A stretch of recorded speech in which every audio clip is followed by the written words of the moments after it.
समय पहले की बात है। एक जंगल में टुनटुनी नाम की चिड़िया अपनी 3 बेटियों और अपने पति जग्गू के साथ अपने घोंसले में रहा करती थी। उसके घोंसले के ठीक सामने ही एक शिव जी का बहुत सुंदर मंदिर था। वह हर रोज सुबह सुबह मंदिर जाकर अपने लिए भगवान से प्रार्थना करती थी और शिव जी से अपने लिए पुत्र मांगती थी, क्योंकि उसके पास 3 बेटियां ही थी और उसका पति जग्गू उसको परेशान करता था उसके पुत्र होने के लिए। दोस्तों, इससे पहले वीडियो में आगे बढ़ें, यह बताइए यह कितने मैंगो है? जल्दी से काउंट करिए और कमेंट में लिखिए। हे भोलेनाथ जी, मैं हर रोज सुबह आकर आपसे प्रार्थना करती हूँ कि कृपया मुझे पुत्र दे दो। आप मेरी सुनते ही नहीं और कितनी परीक्षा लोगे मेरी। वैसे ही मेरे पति जग्गू जी मुझे बहुत परेशान करते हैं। प्लीज जल्दी से दे दीजिए ना। और कैलाश पर बैठे हुए शिव जी और पार्वती जी बोलते हैं, गौरा, अब तुम ही मुझे बताओ मैं क्या करूं। इधर टुनटुनी का पति इतना घमंडी है कि कभी मंदिर में आकर झांकता भी नहीं, और इधर ये मेरी प्रिय भक्त टुनटुनी रोज सुबह आकर मंदिर में मुझसे बेटा मांगती है। मैं क्या करूं, तुम ही मुझे बताओ। देखो भोलेनाथ जी, मेरे स्वामी, मैं ऐसा करते हूँ कि मैं पृथ्वी लोक पर जाकर टुनटुनी के पति जग्गू को समझाती हूँ और उसे भी आपकी शरण में ले आती हूँ, तब तो आप उसको पुत्र योग दे दोगे। हाँ हाँ पार्वती, तुम जाकर एक बार देखो तो सही। फिर इतना कहकर पार्वती माता पृथ्वी लोक पर आकर अपना भेष बदल लेती है और जग्गू के पास जाकर बोलती है,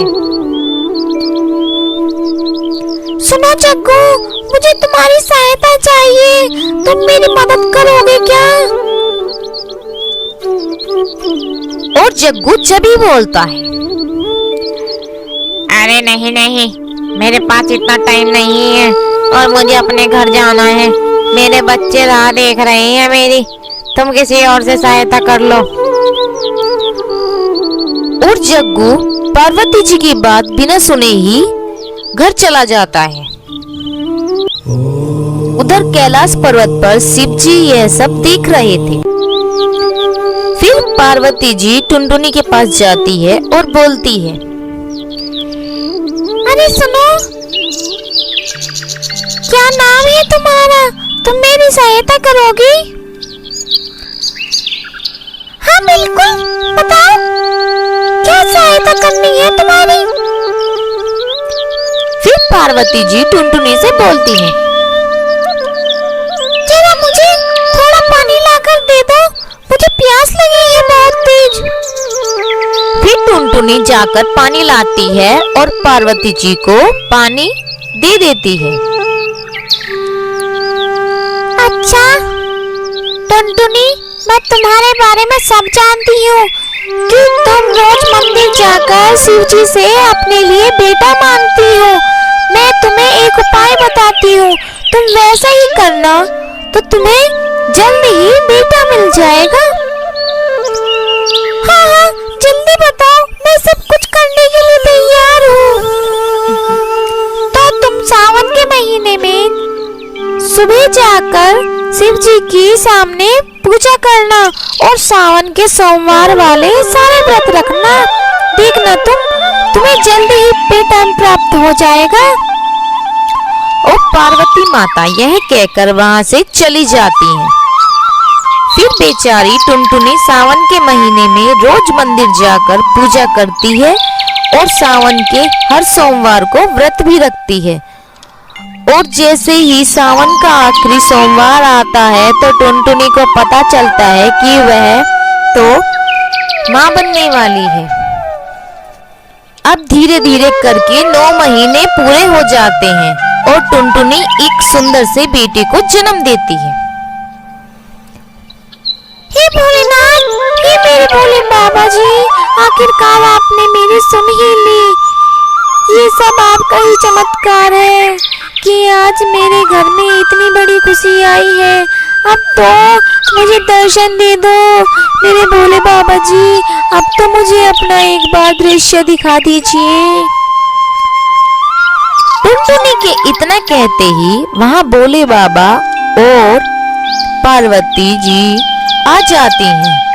उन दोनों को देखकर जग्गू भी हैरान हो जाता है और बोलता है, हे भगवान, मैं सपना तो नहीं देख रहा कि आज मेरे घर में स्वयं भगवान पधारे हैं। मैंने तो आज तक टुनटुनी को बहुत परेशान किया है और ये सब टुनटुनी की भक्ति के कारण ही हुआ है कि आज मेरे घर में स्वयं भगवान चलकर आए हैं। मुझे माफ कर देना भगवान। और इतना कहते ही जग्गू भोलेनाथ के चरणों में लेट जाता है।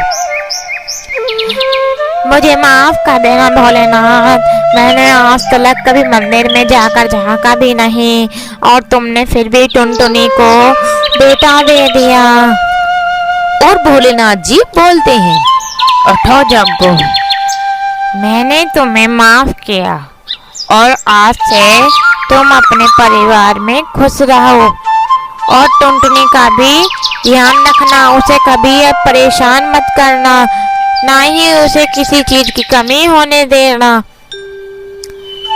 इतना कहते ही शिव जी और पार्वती जी वहां से गायब हो जाते हैं। और अब तो टुनटुनी और जग्गू का परिवार पूरा हो गया था। अब वे अपने परिवार में बहुत खुश थे। उनका जीवन बहुत अच्छे से चल रहा था। दोस्तों, आपको यह वीडियो अच्छी लगी हो तो प्लीज इस वीडियो को लाइक करना, इस चैनल प्रिया कार्टून क्लासेस को सब्सक्राइब करना। मिलते हैं नई वीडियो में नई कहानी के साथ। धन्यवाद। रामपुर गांव के जंगल में कई जानवर और पक्षी रहा करते थे। वहीं उसी जंगल में जग्गू और उसका परिवार रहा करता था। जग्गू का परिवार बहुत गरीब था। जग्गू के परिवार में पत्नी टूनी और उसके 2 बच्चे थे। सुनो जी, आज भी काम नहीं मिला क्या? बच्चे बार बार खाने मांग रहे हैं, मैं क्या करूं? मैं क्या करूं? बहुत कोशिश करता हूँ लेकिन मुझे कुछ भी काम नहीं मिलता और उधार मांगो तो बनिया भी मना कर देता है। मुझे तो कुछ समझ ही नहीं आ रहा टूनी। कोई नहीं जी, अब इसमें हम कुछ नहीं कर सकते। ये सब भगवान की ही मर्जी है। न जाने कौन सी परीक्षा ले रहा है। फिर जैसे तैसे टूनी रात को उन्हें खाना बनाकर खिला देती है। हे भगवान, अब मैं क्या करूं? अब तो कुछ रास्ता दिखाओ मेरे भोलेनाथ। मुझसे अपने परिवार की ऐसी हालत देखी नहीं जाती। फिर अगले दिन सुबह सुबह उसके दरवाजे पर एक साधु महाराज आते हैं और बोलते हैं, बेटी कहाँ हो? कुछ भिक्षा मिलेगी? जो भी हो बस थोड़ा सा ही दे दो चाहे। अरे सुबह सुबह द्वार पर ये साधु महाराज कुछ मांग रही है। अब मैं इन्हें खाली हाथ भी नहीं जाने दे सकती और घर में कुछ ज्यादा है भी नहीं। रुकिए महाराज, लाई। फिर वह साधु महाराज को रात के थोड़े से बचे हुए चावल दे देती है।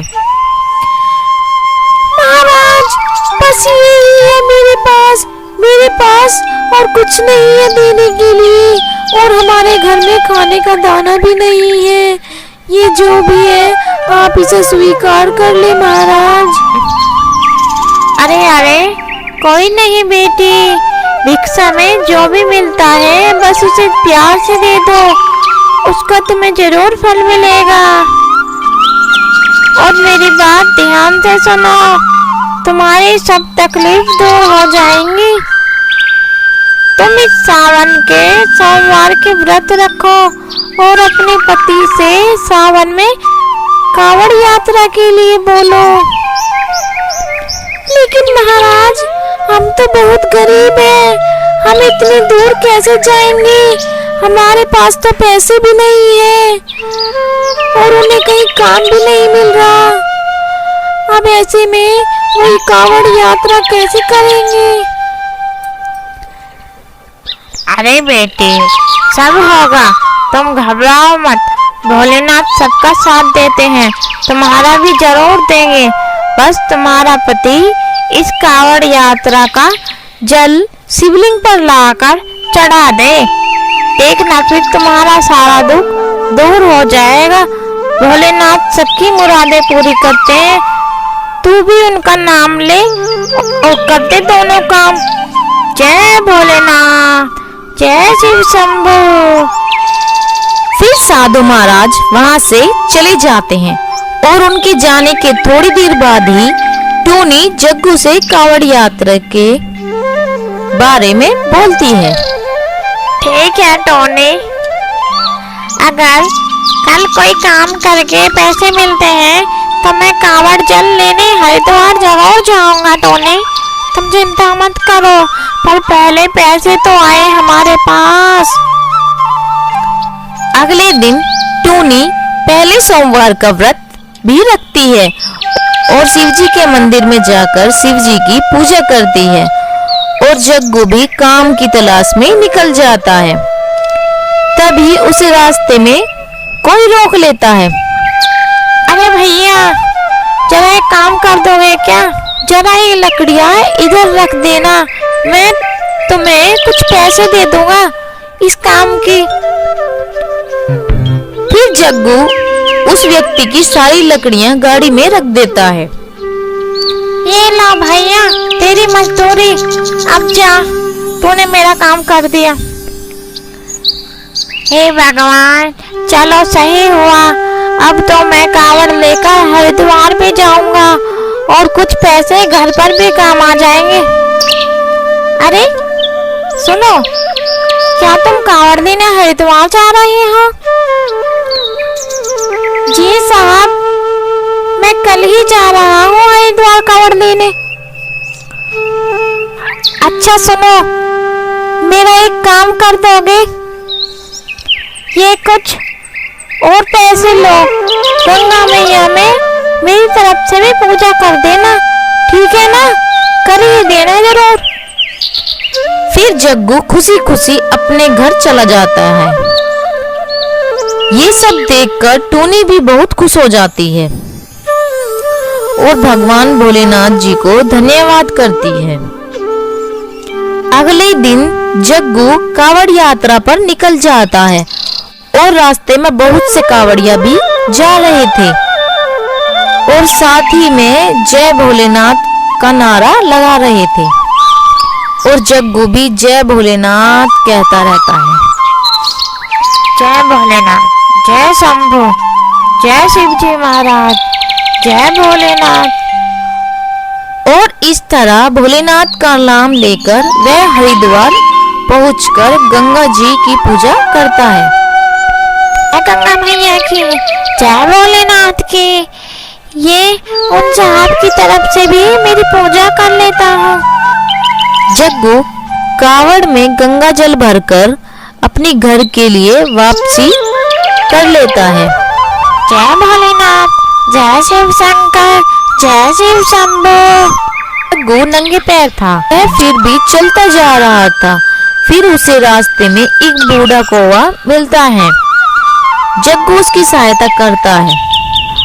अरे बेटे, ये लो, तुमने मेरी सहायता करी है, तुम मेरे प्रसाद में से कुछ प्रसाद ले लो, यह तुम्हारे भी काम आएगा। इसे तुम्हारे बच्चे खा लेंगे और तुम भी खा लेना। फिर वह उस प्रसाद को लेकर अपने घर आ जाता है और सारे मिलकर शिव जी की पूजा करते हैं। और पूजा करके जब जग्गू अपने घर आता है, अरे टोनी, मैं इस प्रसाद नारियल को फोड़ता हूँ, ये बच्चे भी खा लेंगे और हम भी खा लेंगे इन्हें भी। हाँ जी ठीक है, फोड़ दीजिए आप। फिर जग्गू उन नारियल को एक एक करके फोड़ता है और जैसे ही जग्गू पहला नारियल फोड़ता है उसमें से सोने के सिक्के निकलते हैं। फिर धीरे धीरे करके सारे नारियल को फोड़ता है तो उनमें से सभी में से सोने के सिक्के मिलते हैं। अरे टोनी, ये सब क्या हो रहा है? ये कैसा चमत्कार है कि नारियल में से सोने के सिक्के निकल रहे हैं? अजी, अब मुझे सब समझ में आ गया। ये सब भगवान जी की अद्भुत लीला है। ये सब भोलेनाथ का जादू है। उन साधु महाराज ने भी सब सही ही कहा था। सावन के सोमवार के व्रत का फल अवश्य ही मिलेगा। जय भोलेनाथ, आपकी सदैव ही जय हो भोले। फिर जग्गू को भी उसके कावड़ यात्रा का मीठा फल मिल जाता है और वह अपने परिवार में खुश रहता है। अब तो जग्गू अपनी दुकान भी खोल लेता है और खुशी खुशी जीवन बिताने लगता है।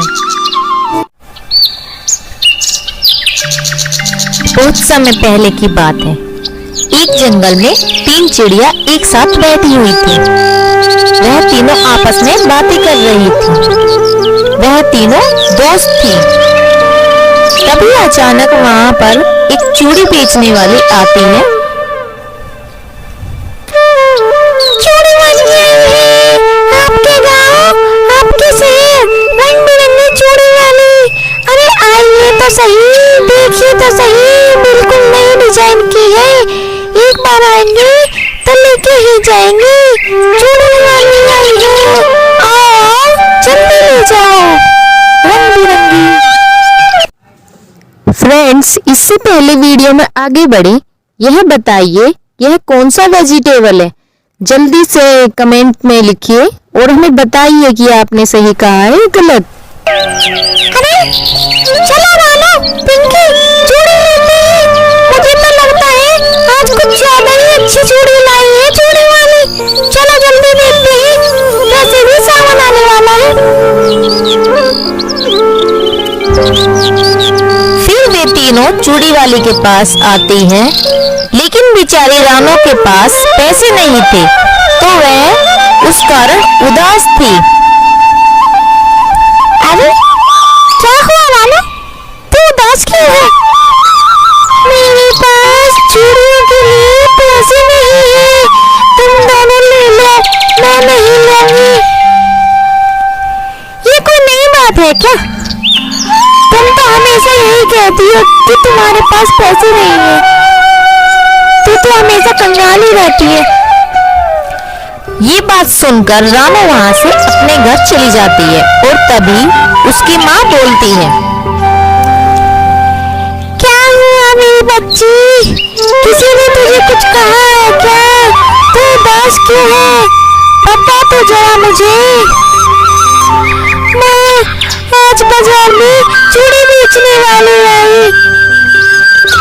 सब सहेलियों ने उससे चूड़ियां खरीदी, लेकिन एक नहीं ऐसी थी जो वहाँ बस वही खरीदी।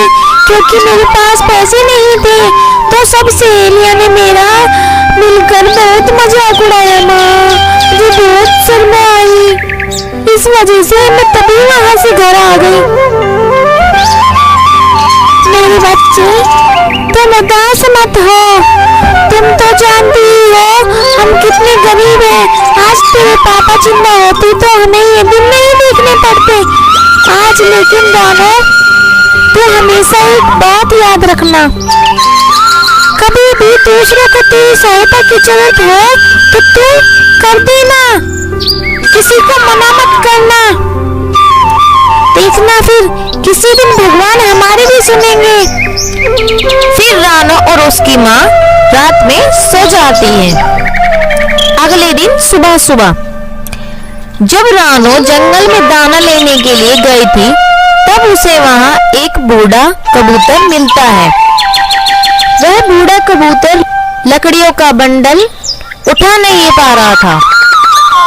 तभी रानो को अपनी माँ की बात याद आती है और वह उस बूढ़े कबूतर के पास जाती है और बोलती है, अरे चाचा रुकिए, मैं आपकी सहायता कर देती हूँ। अरे धन्यवाद बेटी, मुझे भारी वजन उठाया नहीं जा रहा। अच्छा हुआ तुम सही समय पर आ गए। अब तुम मेरी सहायता कर दो, इसे मेरे घर तक लेके चलो। फिर रानो उस लकड़ी के गट्ठर को उठाकर उस बूढ़े व्यक्ति के साथ उसके घर पर चली जाती है। और तभी वह बूढ़ा कबूतर बोलता है, अरे क्या हुआ बेटी, तुम उदास क्यों हो? कोई परेशानी है क्या? बताओ जरा मुझे। क्या पता मैं ही तुम्हारी परेशानी हल कर दूं। मैं बहुत गरीब हूँ, मेरे घर में खाना तलक नहीं है, क्योंकि मेरे पापा इस दुनिया में नहीं है ना, इसलिए हमें परेशानियों का सामना करना पड़ रहा है। आज मेरे पापा जिंदा होते तो हमें ये सब नहीं देखना पड़ता। अच्छा तो यह बात है, यह परेशानी है तुम्हारी। कोई नहीं बेटी, तुम घबराओ मत, तुमने मेरी सहायता करी, अब मैं तुम्हारी करता हूँ। मतलब मैं समझी नहीं चाचा। तभी वह बूढ़ा कबूतर रानो को जादुई चक्की देता है और बोलता है, ये लो बेटी चक्की, ये कोई मामूली चक्की नहीं है, यह एक जादुई चक्की है। तुम इससे जो मांगोगी यह चक्की तुम्हें वही देगी। इससे तुम्हारी बहुत सहायता होगी। अब तुम उदास भी नहीं होगी और ना ही तुम परेशान होगी। फिर रानो उस जादुई चक्की को लेकर अपने घर आ जाते हैं और अपनी माँ को आवाज लगाती है, माँ, माँ, जल्दी इधर आओ, देखो मैं क्या लाई हूँ, जल्दी आकर देखो। फिर रानो की माँ वहाँ आती है और देखती है, ये चक्की तुम कहाँ से ले आई रानो? माँ, ये कोई मामूली चक्की नहीं है, ये एक जादुई चक्की है। तुम हमेशा कहती थी कि तुम दूसरों की सहायता करो, भगवान तुम्हारी करेंगे, मैंने वही किया है माँ। फिर रानो अपनी माँ को सारी बातें बताती है और फिर रानो बोलती है, ए जादुई चक्की, हम बहुत भूखे हैं, हमें कुछ खाने के लिए दो ना। फिर जादुई चक्की जल्दी जल्दी वहाँ कितने सारे चावलों की बोरी भर देती है। माँ, अब तो ठीक है, हम इससे कुछ चावल को दुकान पर बेचेंगे और कुछ खाएंगे। इससे हमें अब किसी चीज की कमी नहीं होगी और ना ही मुझे उदास होना पड़ेगा। अब हमारी सारी समस्या हल हो जाएगी। फिर रानो कुछ चावल की बोरियों को दुकान पर बेच देती है और ऐसे करके अपना घर चलाने लगती है। अब तो कुछ दिनों बाद रानो ने अपना अच्छा घर भी बना लिया था। अब वे दोनों माँ बेटी बहुत खुश थे और खुशी खुशी अपना जीवन बिता रहे थे।